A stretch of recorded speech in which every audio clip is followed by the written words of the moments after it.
Ja, her kommer vi så ind. Så har vi stuen og køkken.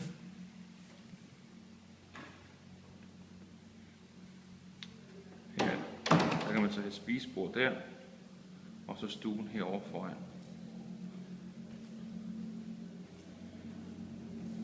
Det ligger så ikke i første plan, det ligger på første etage. Og der kan du se derude af, lidt udsigt. Det er en lidt anden udsigt selvfølgelig.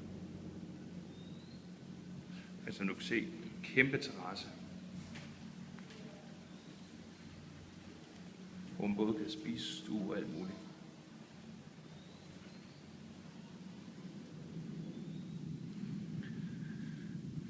Jeg kommer lige tilbage til køkkenet.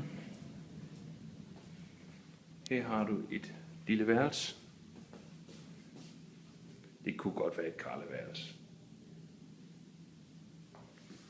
Det er større end det værelse, man har i dag. Og så ligger der et lille bad her, toilet. Her har du master bedroom.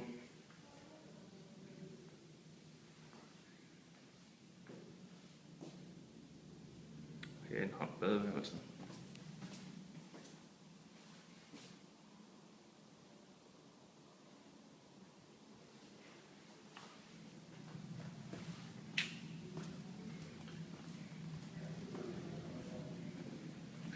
Her er køkkenet.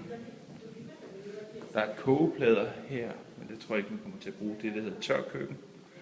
Så er der bunker, som man kan bruge som opmagasinering, hvis det er.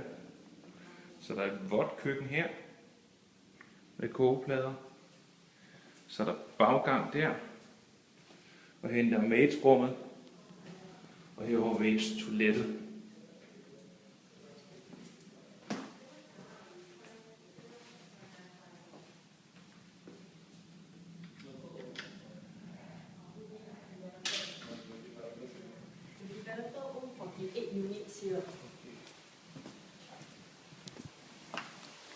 Jeg har også en af badeværelserne. Der er selvfølgelig badet derinde. Det er pisse ligegyldigt. Det her er bare ikke.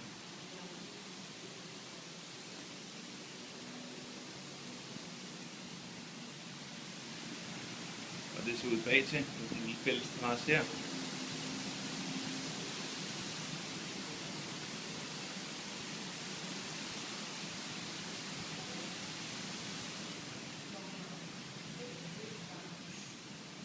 Sjovt lille rum. Det kan være gæsterummet. Og så går de herinde. Sorry. Her er et lille toilet og roser igen. Og det her kunne godt være Oscars værelse. Hvis jeg nu prøver at gøre noget her.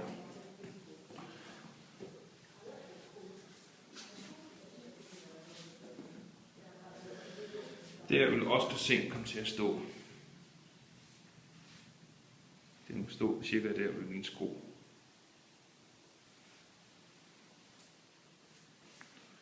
Og du kan se, det vil være der tilbage plads.